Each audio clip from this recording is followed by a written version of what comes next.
Hi, I'm Paul Hutchinson and welcome back to the 8th episode of Pistol Tune. What we're going to look at this week is we're going to look at probably the most vital part of all pistol tune. That's the trigger squeeze. Alright, trigger squeeze is vitally important.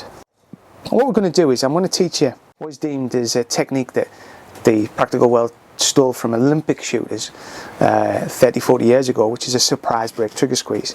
And we're going to look at that technique, we're going to master that technique, then we're going to move on to what is called a compressed surprise break trigger squeeze, which is basically the two, but the time frame compressed. Okay, so what do we do? Where do we go wrong? Seen it a million times. What we do is we pick up the side pitch, it starts to dance. Once it starts to dance, you think the next time it passes I want to take that decision, and they're going to go for it. And that's what they do. You've probably done it yourself. Now with a surprise break trigger squeeze, it's a different thing. Okay, what we're going to do is going to go with a dry practice. As you can see, it's completely clear. What I do is I pick up that front foresight. As soon as I pick up that front foresight, okay, I've got equal amount of light either side. I start to manipulate one smooth continuous squeeze until eventually the shot goes off, which is, as you can tell by the tone of my voice, I didn't know precisely when it was going to be. One slow, smooth, continuous movement.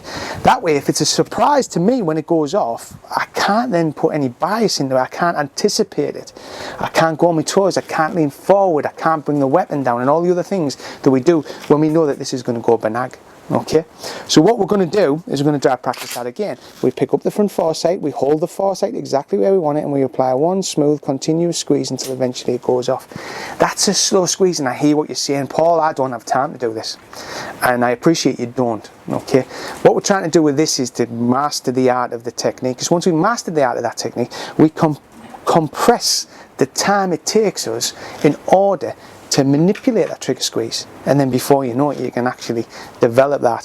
Every shot should be that same squeeze, that nice smooth squeeze. And like I say, the more practice you have with it, the better you become at it, the more efficient you become at it, and the more efficient the time frame is from start to finish. Now, please practice it. Please dry practice it. Vital element. And I know I go on about it each week, but it is a vital element. I'm Paul Hutchinson. Thanks for watching, and I'll see you next time.